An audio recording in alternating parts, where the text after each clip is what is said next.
5. Psychology. Facts you must know about humans.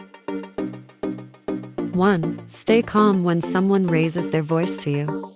Learn the art of remaining calm. When a loudmouth acts out, it's usually in anger, and our behaviors can sometimes unintentionally provoke that. 2. Write down your thoughts when you feel stressed or anxious.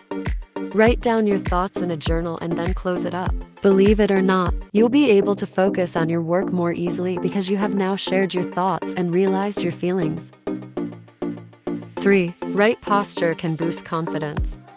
If you allow yourself to take up more space, you're more likely to feel more confident. It can drastically improve your dating life and help you move up the ladder at work. 4. Make people feel needed when you ask for help. People like to feel needed, and they hate feeling guilty. By starting off the conversation with, "I need your help," you're more likely to receive the help you need. 5. Look into someone's eyes when you get a dissatisfactory answer.